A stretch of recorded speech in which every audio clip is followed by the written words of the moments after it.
পরবর্তী প্রশ্ন, শেখ আব্দুল কাদের জিলানী কেন আবু হানিফাকে জাহান্নামী বলেছেন, আর ইমান কি বাড়ে কমে? আব্দুল কাদের জিলানী রহমতুল্লাহ আলাইহি,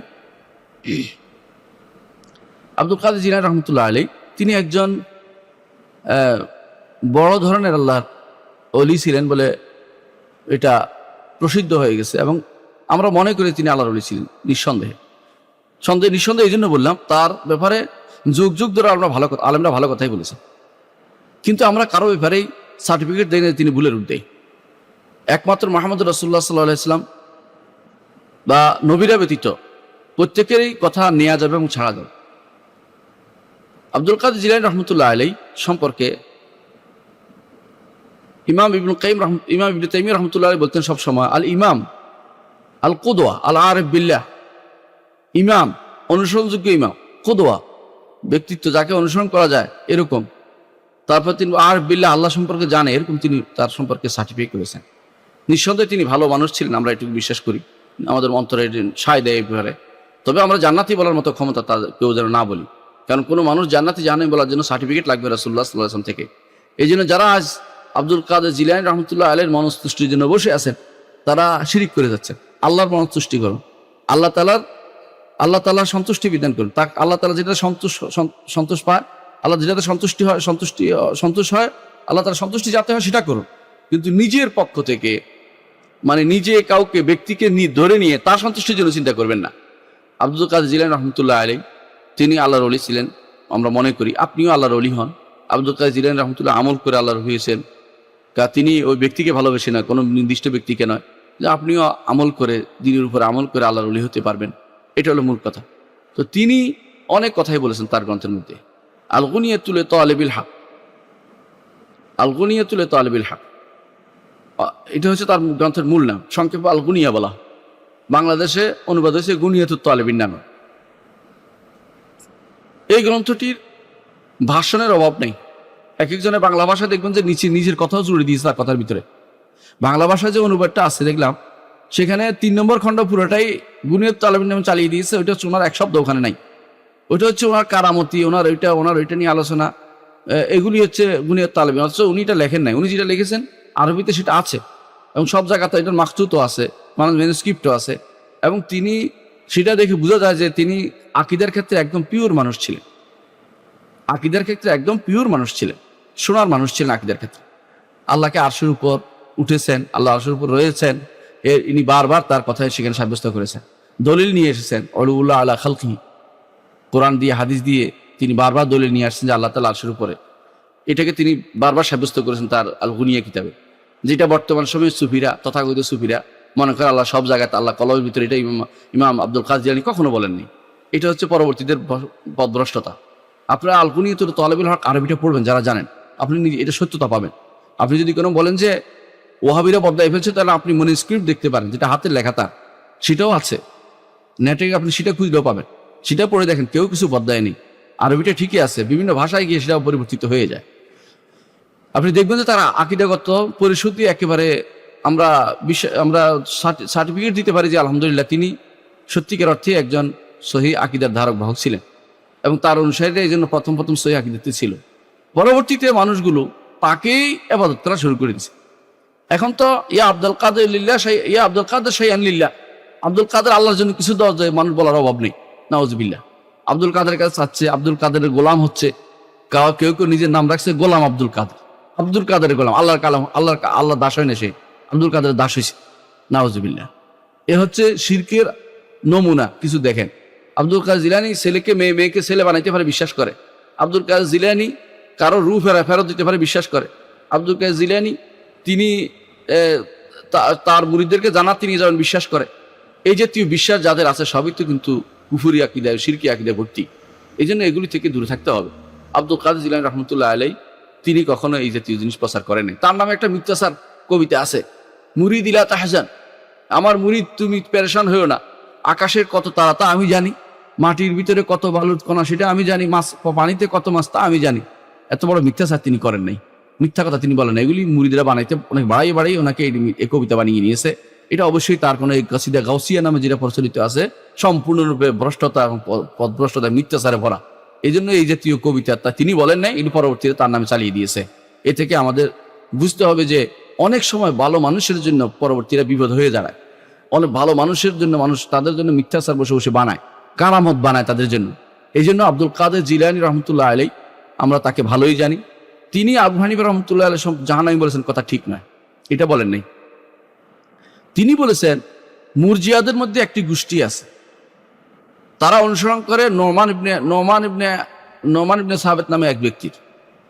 মুরজিয়াদের যে গোষ্ঠী, অর্থাৎ তাদেরকে 73 ফেরকার মধ্যে তিনি অন্তর্ভুক্ত করেছেন। মুরজিয়া তাদের অনুসারীদের মধ্যে আবু হানিফা রহমতুল্লাহর নাম তিনি উল্লেখ করেছেন এই হিসাবে যে নোমান ইবনে সাহাবেত অনুসরণ করে। এই কথাটা তার গুনিয়া কিতাবের মধ্যে আছে। এটা আলেমরা বিভিন্ন রকম ব্যাখ্যা দিয়েছেন। আমরা শুধু এটাই বলবো, তিনি ইজতিহাদ করে বলেছেন, ঠিক বলেন নাই, এটাই বলবো। আবু হানিফা রহমতুল্লাহ আলাইহির ব্যাপারে তার এই বক্তব্য ঠিক না, কারণ আবু হানিফা রহমতুল্লাহ আলাইহি তিনি তথাকথিত মুরজিয়াদের অন্তর্ভুক্ত ছিলেন না, যারা পথভ্রষ্ট। তার মধ্যে যে এরজা ছিল সেটা আলেমরা বলেছেন যে এটা এমন জিনিস, সেটা শুধুমাত্র বুঝার পার্থক্য। তিনিও বলেছেন যে আলেম আমল লাগবে, কিন্তু তিনি বলেছেন আমল হচ্ছে শর্ত। অন্যরা আমলকে রোকন বলেছেন, যারা আহলে সুন্নাত জামাতের মুহাদ্দিসিনরা আমলকে রোকন বলে, আর তিনি শর্ত বলেছেন। রোকন এবং শর্তের প্যাসের মধ্যে আছে, কিন্তু তিনি কেউ আমল লাগবে না এটা বলেন। আবু হানিফা রহমতুল্লাহ কোনোদিন বলেন না যে আমল লাগবে না। তাহলে বোঝা গেল যে আব্দুল কাদের জিলানী রহমতুল্লাহ আলাইহি আবু হানিফা রহমতুল্লাহ আলাইহি সম্পর্কে যেটা বলেছেন সেটা তখনকার দিনে সিচুয়েশনের কারণে হয়েছিল। সিচুয়েশন কি জানেন? দুর্ভাগ্যবশত আবু হানিফা রহমতুল্লাহ অনুসারীদের মধ্যে বেশিরভাগই দেখা গেছে মুতাজিলা, হয় মুরজিয়া, নয় মুতাজিলা, নয় জাহমিয়া, এরকম অনুসারী তার কিছু যুগে ছিল। পরবর্তীরা তার অনুসারী হিসেবে সেজেছিল। আলহামদুলিল্লাহ এর পরবর্তীতে যখন আলেমরা বুঝতে পেরেছে যে এই ইয়াদের মুতাজিলাদের অনুসরণ করা যাবে না, জাহমিয়াদের অনুসরণ করা যাবে না, তখন কিন্তু আবু হানিফা রহমতুল্লাহ কিতাবের দিকে মানুষ নেজমত করেছে। কোন কিতাবটি তার? তখন এই ফাকুল আকবর সহ, ওসিয়া সহ এগুলো তারা দেখে বুঝছে যে না, যারা তার দিকে সম্পর্কযুক্ত করে তার বেশিরভাগই হচ্ছে পথভ্রষ্ট। এদের কারণে পরবর্তীরা আবু হানিফা রহমতুল্লাহ সম্পর্কে খারাপ ধারণা নিয়ে অনেক কিছু লিখেছে। এটাই হচ্ছে কারণ। অনেক বইতে আপনি পাবেন আবু হানিফা রহমতুল্লাহ সম্পর্কে খারাপ কথা লিখেছে। আপনি যদি দেন আসুন্নাহ, ইমাম আব্দুল্লাহ ইবনে আহমদ ইবনে হাম্বল, উনি কিন্তু বিভিন্ন রকম কথা লিখেছেন। এমনকি আপনি যদি দেখবেন ইমাম তারিখুল বাগদাদের লেখক, যাকে বলা হয় খতিবুল বাগদাদি, তিনিও আবু হানিফা রহমতুল্লাহ সম্পর্কে অনেক কিছু লিখেছেন। এমনকি ইমাম ইবনে আবি শাইবা তিনি আবু হানিফার বিরুদ্ধে লিখেছেন, রাহমাহুল্লাহর বিরুদ্ধে লিখেছেন। এগুলির কারণ হচ্ছে মানুষ সাধারণত যাচাই করে তার ছাত্রদের দিয়ে। তাকে যদি না পায় তার ছাত্ররা কিরকম দেখে, ছাত্ররা এরকম, তখন তিনি মনে করেন ছাত্ররা বোধ ওস্তাদ থেকে এরকমই শিখছে। তো এর বেশিরভাগ দেখা গেছে ইবনে আবি দুয়াদ হতে শুরু করে যারা মুতাজিলি ছিল, বেশিরভাগ আবু হানিফা রহমতুল্লাহর মাযহাবের দিকে নিজেদেরকে সম্পৃক্ত করত। যারা জাহমি ছিল, আল্লাহকে সব জায়গায় মনে করতো, আল্লাহর সিফাত অস্বীকার করতো, বেশিরভাগ আবু হানিফা রহমতুল্লাহর মাযহাবের দিকে নিজে সম্পৃক্ত করতো। এই জন্য যেহেতু ছাত্রের দোষটা বেশি ছিল, এই জন্য অনেক সময় মনে করছে যে ওস্তাদ কাছ থেকে বোধ তারা শিখেছে। এই জন্য এরা এই আবু হানিফা রহমতুল্লাহের দিকে এগুলি নেসবত মনে করে আবু হানিফা রহমতুল্লাহ সম্পর্কে খারাপ ধারণা করেছেন। মূলত আবু হানিফা রহমতুল্লাহ আলাইহি তাদের এই সমস্ত জিনিস থেকে সম্পূর্ণরূপে মুক্ত। তিনি কখনো এই জাতীয় আকিদা, এই রাফিজ ইয়াদের আকিদা, মুতাজিলাদের আকিদা বা জাহমিয়াদের আকিদা বা মুরজিয়াদের তথাকথিত আকিদা তিনি পোষণ করতেন না। তিনি আহলে সুন্নাত জামাতের ইমাম ছিলেন। ইমাম আবু দাউদ বলছেন রাহিমাহুল্লাহ, আবু হানিফা কান ইমাম। আবু হানিফার উপর আল্লাহ রহমত, তিনি ইমাম ছিলেন। আবু দাউদ যেখানে বলেছে সেখানে আলহামদুলিল্লাহ একজন ইমাম, বড় ইমামের একজন আমাদের সার্টিফিকেট পেলাম যে তিনি ইমাম।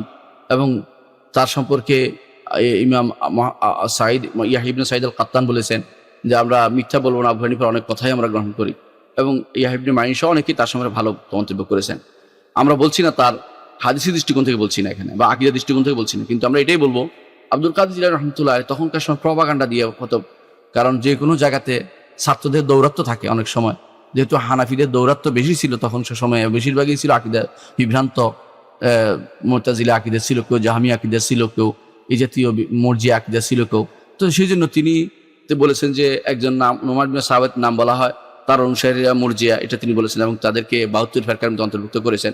এটা তখন প্রপাগান্ডার কারণেই তিনি করেছেন। মূলত তিনি যদি তার সঠিক আকিদার বইগুলি দেখতেন, অর্থাৎ যেগুলো সম্পর্কে পরবর্তীতে আমরা আবু হানিফা রহমতুল্লাহ অনুসারে আমরা জেনেছি যে যেমন তার ফাকুল আকবর সহ গ্রন্থগুলো, তো আমরা বুঝতাম যে এগুলো আবু হানিফা রহমতুল্লাহ কখনো মুরজিয়াও ছিলেন না, মুতাজিলাও ছিলেন না, তিনি জাহমিও ছিলেন না, বা তার সম্পর্কে যে সমস্ত নেসবত করা সবগুলি বেশিরভাগই শুদ্ধ না, বরং তিনি একজন ইমাম ছিলেন, ইমাম মিন আইম্মাতুল মুসলিমিন, এতে কোনো সন্দেহ নেই। সুতরাং আব্দুল কাদের জিলানী রহমতুল্লাহ যেটা বলেছেন এটা ছিল একটা প্রপাগান্ডার অংশ হিসেবে। অনেক সময় দূর দূরান্ত থাকার কারণ, দূর দূরান্ত না হোক দেরিতে হওয়ার কারণ আবু হানিফা রহমতুল্লাহ আলাই এবং ইমাম আব্দুল কাদের জিলানীর মধ্যে 400 বছরের পার্থক্য, প্রায় 400। তো এত বছর পার্থক্যের কারণে তার সঠিক তথ্যটি তখনকার সময়ে যারা অন্যায় করতো তাদের দ্বারাই দিকে নাসবত হইতো। আজও দেখেন একটি সহজ কথা, মুসলিমদের বিভিন্ন কর্মকাণ্ডের কারণে মুসলিমদের বিরুদ্ধে আজ সারা দুনিয়ার মানুষ মুসলিমদের খারাপ দৃষ্টি দেখে, তাদের বিরুদ্ধে যে প্রপাগান্ডা চলছে, মুসলিমরা কি আসলে এরকম নাকি? আমাদের কর্মকাণ্ড এখন যদি কেউ আমাদের অবস্থা থেকে ইসলাম বিচার করে তোলে তো ইসলামকে তারা নম্বরে দিবে না, আমাদের অবস্থা খারাপ দেখি, কিন্তু ইসলাম তো এরকম না। তো আমরা এটাই বলবো, ইমাম আব্দুল কাদের জিলানী রহমতুল্লাহ আলাই তিনি একজন ইমাম ছিলেন, আবু হানিফা রহমতুল্লাহ তিনিও একজন ইমাম ছিলেন। তো তিনি যতটুকু তিনি শুনেছেন তখনকার সময়, বা তার অনুসারীদের অবস্থা দেখেছেন, তারা যতটুকু কোরআন এবং সুন্নাহ থেকে দূরে সরে গেছে এটা দেখে তখন তিনি হয়তো এই কথাটি বলেছেন, কিন্তু এটা আসলে সঠিক কথা নয়। তিনি কখনো এভাবে কোনো ইমামদেরকে এভাবে তিনি জাহান্নামী তো বলেনই নেই, তিনি কখনো মানে এই যে ফেরকার অন্তর্ভুক্ত করা ঠিক হবে না, কোনো মাযহাবের কারণে ফেরকার অন্তর্ভুক্ত করা ঠিক হবে না, এটা আমাদের মনে রাখতে হবে। যেমন হানাফি, মালিকি, শাফি, হাম্বলি এগুলি হচ্ছে নেসবা, এগুলি হচ্ছে তাদের ফেকার একটি দৃষ্টিকোণ, ফেকার মানহাজের কারণে, সেগুলির কারণে আপনি তাদেরকে জাহান্নামী, জান্নাতি বা তাদেরকে কারণে পথভ্রষ্ট কোনটাই বলতে পারেন না, কারণ এটা তো ফেকার মাসালা, ইজতিহাদের জায়গা, সেখানে অবারিত উন্মুক্ত ইজতিহাদ করতেই পারে একজন মানুষ। এবার ইজতিহাদ করার জায়গা ছেড়ে দেওয়া হয়েছে, ইজতিহাদের কারণে সওয়াবের ব্যবস্থা করা হয়েছে, এর অর্থ হচ্ছে এখানে কোনো সমস্যা নেই, সমস্যা হচ্ছে ওই জায়গায় আকীদাতে তাদের মধ্যে বিভ্রান্তি ছিল কিনা। আবু হানিফা রহমতুল্লাহ আলাই এবং অন্যান্য ইমামদের আকীদা একই ছিল। দুই একটি মাসালা যেটা আপনি বলছেন ইমান বাড়ে কি কম, এই মাসালাতে ইমাম আবু হানিফা রহমতুল্লাহ আলাই যে কথাটা নিয়েছেন, যে একটা আসলে তার প্রথম জীবনে ইলমুল কালামের চর্চা থাকার কারণে তিনি এমন একটা কথা বলেছেন যেটা বুঝার ক্ষেত্রে অনেকের মত পার্থক্য হয়েছে। তিনি যে জিনিসটা বুঝাতে চেয়েছেন যে ইমান বাড়ে না কম রেহাইসুল মুমান বিহি, অর্থাৎ যেগুলোর উপর, যদিও এটা ঠিক নয় কিন্তু তারপরে আমরা বলবো যে এইটার অর্থ একটা বিশুদ্ধ অর্থ করা যায়, সেটা যে জিনিস আল্লাহ তার রসুল থেকে আসছে ইমানের রোকন হিসেবে, এটা আর বাড়বে না, ইমানের রোকন 6টিই থাকবে, সেটা বলা উদ্দেশ্য। এখানে ইমাম রোকন বানিয়ে আরেকটা জিনিস কেউ যেন কারো আনুগত্য করার ইমানের রোকন বানিয়ে না ফেলে। দেখা যায় বর্তমানে কারো একরাম করাকে ইমানের রোকন বানিয়ে ফেলছে, কেউ আমির আনুগত্য করাকে ইমান রোকন বানিয়ে ফেলছে, কেউ জেহাদকে ইমান রোকন বানিয়ে ফেলছে, মানে ইমান রোকন যেন বাড়িয়ে না দেয়, এটা ছিল তার উদ্দেশ্য। তিনি বলতেন যে ইমান বাড়ে না কমে না, সেভাবে বলতেন। এটা এই এত দূর যাওয়ার আমাদের দরকার ছিল না। কোরআন এবং সুন্নাহ সরাসরি বলছে ইমান বাড়ে কমে, এটা বলার দরকার আমাদের। তো ওখানে তিনি বলেছেন সেটা ছিল একটা বিশেষ, হয়তো কোনো বিশেষ উদ্দেশ্য নিয়ে সেটা বলেছেন, সেটাকে তারা আম কায়দা বানিয়ে ফেলেছে, এটা ঠিক নয়। বরং আমরা দেখেছি ইমাম ইবনে আবিল ইজ আল হানাফি রাহিমাহুল্লাহ তিনি তার শারহ আকীদাত তাহাবিয়ার মধ্যে নিয়ে এসেছেন যে একবার তার ইমাম আবু হানিফা রহমতুল্লাহর কাছে একজন ইমাম আমাশ সুলাইমান মেহরান এসে তখন জানালেন যে আল্লাহর কোরআন এটা বলে, রাসূল এটা বলে, আপনি কেন ইমান বাড়ে না কমে না বলেন? তখন তিনি কোনো জবাব দেন নাই, তিনি চুপ ছিলেন। তো তার সাথীরা বললেন যে আপনি জবাব দিচ্ছেন না কেন? বলে কেন জবাব দিব, সে তো কোরআন হাদিস দিয়ে কথা বলছে, আমি জবাব দিব কি জন্য? অর্থাৎ জবাব দেন নাই, এটা প্রমাণ করে যে তিনি এটা জানতেন যে ইমান বাড়ে না, ইমান বাড়ে কম, এটা তিনি জানতেন। তিনি কোনো বিশেষ সিচুয়েশনের কারণে সেটা বলেছেন, যেটা হয়তো অন্যদের কাছে হয়তো স্পষ্ট ছিল না। কেউ বলেছেন তিনি ইমান বাড়ে না কমে না হিসেবে বলেছেন, তার কাছে ইমান ছিল বাসিত, অন্যদের কাছে মোরাক্কাব। এই বাসিত আর মোরাক্কাবে জিনিসটা বুঝাতে গেলে আপনাদেরকে সারাদিন লেগে যাবে। বাসিত হচ্ছে এমন একটা জিনিস যেটা এমন জিনিস যেটা কোনটার সাথে কোনো কিছু যুক্ত হয় না। আসলে কি পৃথিবীতে এমন কোনো জিনিস আছে যার সাথে কোনো যুক্ত হয় না? এটা হচ্ছে ধরে নেওয়া জিনিস, এটা হচ্ছে কালাম শাস্ত্রবিদের ধরে নেওয়া জিনিস। পৃথিবীতে কোথাও কিছু নেই, এমন কিছু জিনিস নেই যেটা সাথে কোনো কিছু যুক্ত হয় না। যেই কোনো জিনিসের গুণ নাই, এটা অস্তিত্বই নেই। গুণ নাই এমন জিনিস আপনি নামও খুঁজে পাবেন না। যে কোনো নামশীল জিনিসটা কোনো না কোনো গুণ আছে, তো বাসির জিনিস আসলে কিছু নেই।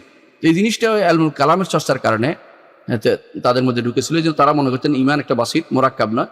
আর অন্যরা বলতো মোরাক্কাব, অর্থ মোরাক্কাব মিন কি, 3টে জিনিস দিয়ে জড়িত। একটা হচ্ছে ইমান 70টি, ইমানের 70টির উপরে শাখা আছে, তো শাখা থাকলে অবশ্যই সেটা মোরাক্কাব।